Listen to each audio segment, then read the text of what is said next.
কাজে এত অহংকারী কথা রিজওয়ানা হাসান বলবেন এটা আমি আশা করি নাই কোনোদিন। আর রাজনীতিবিদরা আছে বলে তো রিজওয়ানা হাসান, রাজনীতিবিদরা ছিল বলে তো দেশটা স্বাধীন হয়েছিল। আপনি রিজওয়ানা হাসান হয়েছেন, ভুল ত্রুটি রাজনীতিবিদদের যাই থাক, এখন আইসেন আপনি ঠিক করে দিবেন, আপনার ঠিক চাইটাই না এনটা বিদায় অন ইলেকশন। আর বাংলাদেশের স্বাধীনতা তো এই দেশের রাজনীতিবিদরাই করছিল, আপনার বাপে তো করে নাই, আপনার বাপ তো বিরুদ্ধে ছিল দিয়া। কাজে এত বড় বড় কথা, এত অহংকারী কথা বলেন না যে আমাদেরকে কেন আসে, উনি করতে কে আইছে, আসমান থেকে আইছে, উনি কে, উনি ঠিক করে দিব আমাদের কে, উনি who is she what contribution she has got for the nation. তবে ইলেকশন যত দ্রুত হয় ইউনূস সাহেব বেঁচে যাবে, বাংলাদেশ বেঁচে যাবে। আর ইউনূস সাহেব ইলেকশন না দিয়ে তার সরকার যত বেশি বিনা ভোটে ক্ষমতায় থাকতে যাবে, দুর্ভাগ্য তাদের জন্য অপেক্ষা করছে, এটা আমি মনে করি। এবং সেই দুর্ভাগ্যটা শেখ হাসিনার চেয়ে খুব কম হবে, এটা আমি মনে করি। সৈয়দ রিজওয়ানা হাসানকে বলতে শুনলাম যে রাজনীতিবিদরা যেটা 53 বছরে পারেন নাই সেই কাজটা আমরা করতে যাচ্ছি। এই যে রাজনীতিবিদরা পারেন নাই, ওনারা পারবেন অথবা ওনারা করতে যাচ্ছেন, এই মন্তব্যটাকে আপনি কিভাবে মূল্যায়ন করবেন? আমি ওনাকে রেসপেক্ট করবো নিশ্চিত ভাবে, উনি একজন মাতৃ মানে নারী হিসাবে আমার মাতৃরূপী। কিন্তু উনি যে ধরনের কথা বলেন যত মিষ্টি মিষ্টি, এগুলো সাধারণত এত মিষ্টি কথা আমি শুনি তাদের মুখে যারা খুব সুখের শান্তিতে আছে। এবং সম্ভ্রান্ত পরিবারের বাঙালিদের মধ্যে কারা হয়েছে যারা পাকিস্তানের বা তারও আগে যারা ব্রিটিশের আনুগত্য পাইছে তারাই বড় হয়েছে, এবং ওনারা সেই ধরনের পরিবার থেকে আসছে। এবং মুক্তিযুদ্ধের সময় ওনাদের পরিবারের ইতিহাসটা খুব মধুর না, কারণ আমার বাড়ি ওনার বাড়ি থেকে 18 কিলোমিটার দূরে, 12 মাইল।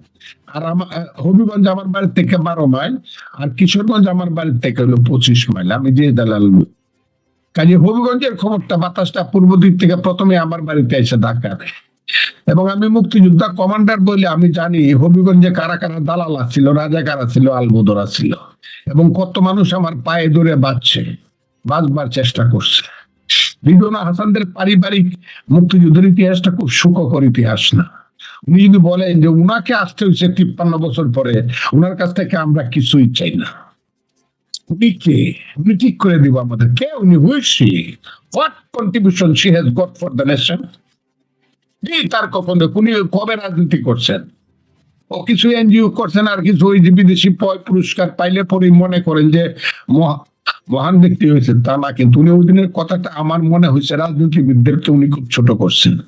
আর রাজনীতিবিদরা আছে বলে তো রিজওয়ানা হাসান, রাজনীতিবিদরা ছিল বলে তো দেশটা স্বাধীন হয়েছিল।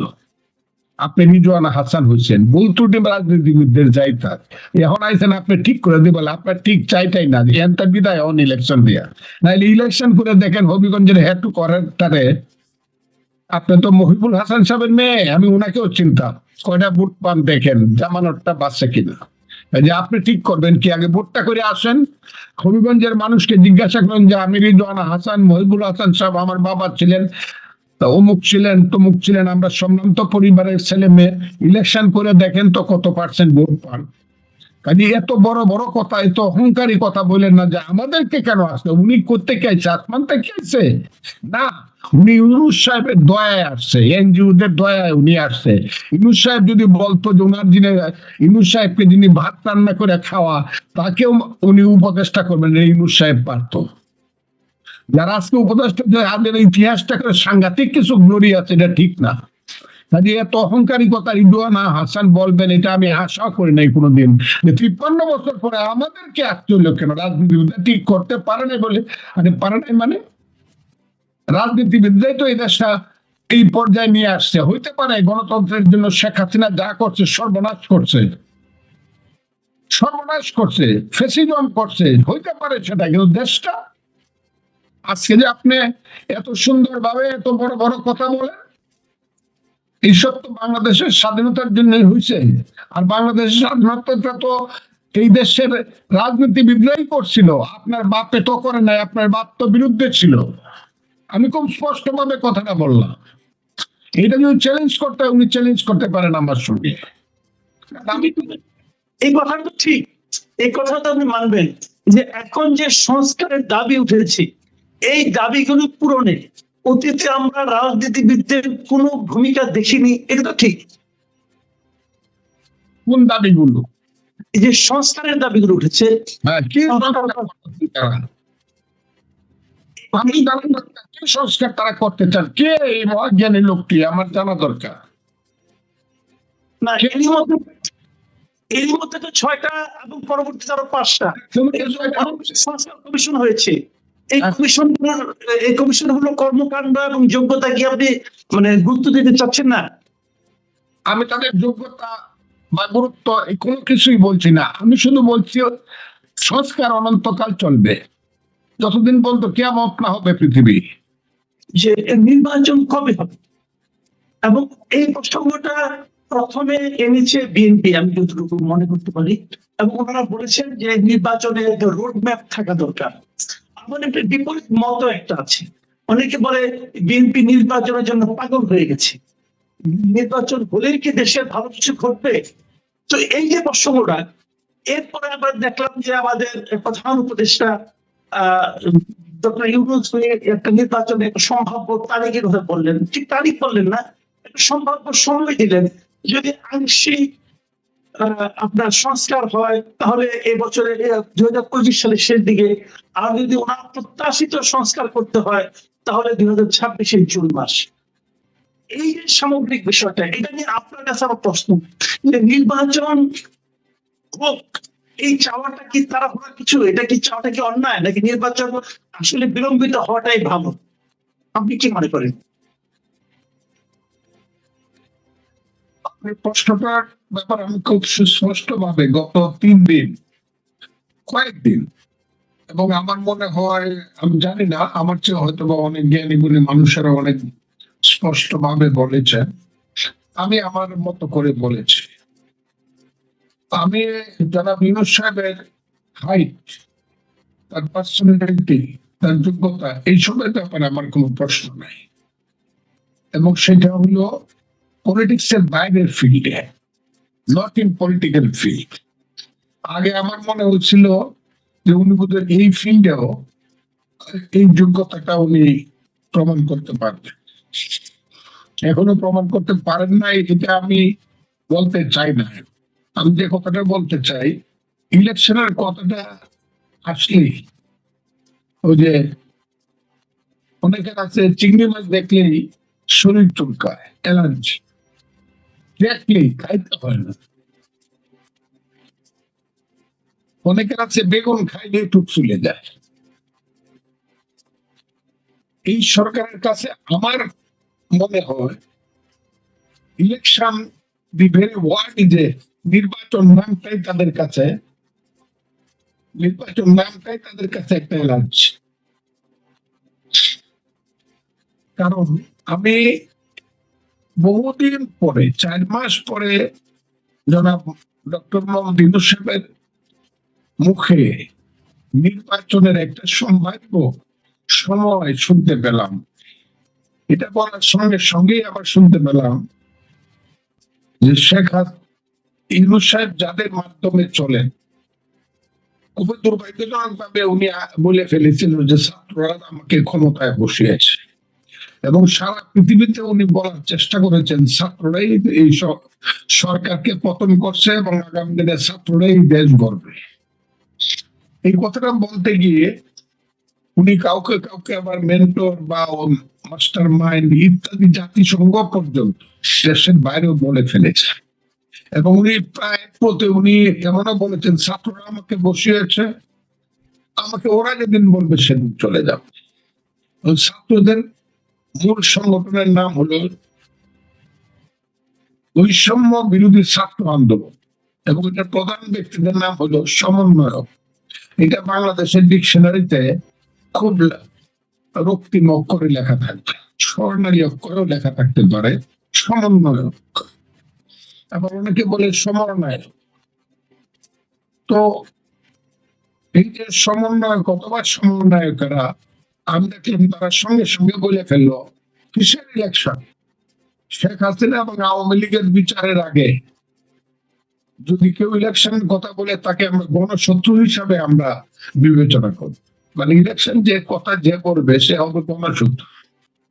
কাঁদবো না হাসবো, রাগ করবো না খুশি হব বুঝি না, কিন্তু এইসব পোলা পানে যে নাবালক পোলা পানে এইসব কথা বললে পরে মনে হয় ধরুন তুমি ঝিদা হও, আমি মাটির নিচে ঢুকে যাই। ইলেকশনের কথা বললে গণশত্রু হবে। এবং তারা যে এই কথাটা বলেছে এবং যে হুমকিটা দিয়েছে, এই হুমকির কারণে ইউনূস সাহেবের একজন আছে, তার নাম পিয়ার না পিয়ে, উনি, তার নাম বোধহয় শফিক আলম সাহেব, মহাজ্ঞানী একজন মানুষ। এখানে আমি দেখতেছি কাউকে কাউকে বলা হচ্ছে সক্রেটিস, কাউকে কাউকে বলা হচ্ছে অ্যারিস্টটল। তো এই এইসব অ্যারিস্টটলরা বলতেছে না না, এই যে প্রথম দিকে না, ডিসেম্বরের শেষ দিকে, 25শে ডিসেম্বর না, জুন মাসে 26-এর ইলেকশনটা হতে পারে, হতে পারে। উনি বলতেছে যে ইউনূস সাহেব বলেন। তো এই অবস্থায় তারা একটা, উনি বলতেন জুন মাস, 26শে জুন। আর এই যে সমন্বয়করা যারা ইউনূস সাহেবকে মনে করে বৈরাম খা, এবং ইউনূস সাহেব দায়িত্ব নিচ্ছে দেশের সম্রাট আকবর তৈরি করার। কে যে সম্রাট আকবর আমি বুঝতেছি, তবে আস্তে আস্তে আমি বুঝতে পারবো সম্রাট আকবর হিসাবে কাকে তিনি প্রতিষ্ঠিত করতেছে। তো তারা বলতেছে যে বিচারের আগে শেখ হাসিনা এবং আওয়ামী লীগের বিচার তো হতে গেলে, আমি আইনজীবী হিসাবে বুঝি বাবর সাহেবের বিচারটা শুরু হয়েছিল 2008 সনে, প্রাথমিক রায় হলো 2014 সনে, প্রাথমিক রায় যাবজ্জীবন অথবা ফাঁসি কারো কারো। তারপরে 10 বছর গেল, হাইকোর্টে আর শুনানি হইল না। হাসিনার সরকার যখন চলে গেল তখন শুনানি হয়ে তাড়াহুড়া করে মাত্র হাইকোর্ট পাস করলো 10 বছরে। 8 থেকে 24, এটা হলো 16 বছর। আরো যদি এপিলেট ডিভিশনে যায়, আরো কমপক্ষে মিনিমাম 2 বছর ধরে, তাইলে 18 বছরে একটা মামলার চূড়ান্ত সিদ্ধান্ত হয় বা জাজমেন্ট হয় বা বিচার হয় এবং ফাঁসি হয়। তারপরে রয়ে গেল প্রেসিডেন্ট, তার মাফ করার ব্যাপার ট্যাপার ইত্যাদি। এই 18 বছর যদি অপেক্ষা করতে হয় আমাদেরকে একটা ইলেকশনের জন্য, হাসিনার কবে ফাঁসি হবে বা যাবজ্জীবন হবে তার দলে, এরপরে আমরা ইলেকশন করব, তারা কি 18 বছর বিনা ভোটে ক্ষমতায় থাকতে চায় কিনা? তারা থাকতে পারে, তারা যেভাবে কথাবার্তা বলে, এই ধরনের হাইজ্যাকিং কথাবার্তা, আমি তাদেরকে হাইজ্যাকার বলবো না, কিন্তু কথাবার্তা তারা সমস্ত ব্যাপারটাকে হাইজ্যাক করে দিয়েছে। বাংলাদেশে তারাই কিন্তু সব না। 1.5 মাসের আন্দোলনে যদি নেতা হয়ে যাইতো, 1.5 মাসের আন্দোলন তো একটা ধানেই পাকে না, 1.5 মাসে তো একটা ফলেই পাকে না, একটা কলা পাকে না 10 মাসে। আপনার 1.5 মাসে, 1 মাস, জুলাই 5 তারিখ থেকে আগস্টের 5 তারিখ পর্যন্ত আপনারা বাংলাদেশকে সব জয় করে ফেলছেন, আর কেউ কিছু করে নাই, আপনারাই জয়ী হয়ে গেছেন। এগুলো শুনলে পরে নিজের প্রতি ঘৃণা আসে, তাদের প্রতি না।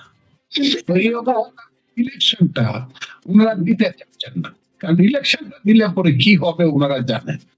ওনাদের জনপ্রিয়তার যে ব্যারোমিটার, এই ব্যারোমিটারটা ওনারা না জানেন। ওনাদেরকে হয়তো বা কোথাও থেকে বলা হয় যে আরো অপেক্ষা করতে হবে 10 বছর, তারপরে তোমরা এখন 23 বছর হয়েছে, এখন তোমাদের বয়স 33 বছর হইলে পরে সম্রাট আলেকজান্ডার যেমন বিশ্বজয় করছিল, গ্রেট আলেকজান্ডার, তোমরা বোধহয় 33 বছরের গ্রেট আলেকজান্ডার হইবা, অপেক্ষা। কাজে তারা ইলেকশনটাকে দিতে চায় না। আর ইউনূস সাহেব ইলেকশন না দিয়ে তার সরকার যত বেশি বিনা ভোটে ক্ষমতায় থাকতে যাবে, দুর্ভাগ্য তাদের জন্য অপেক্ষা করছে, এটা আমি মনে করি। এবং সেই দুর্ভাগ্যটা শেখ হাসিনার চেয়ে খুব কম হবে।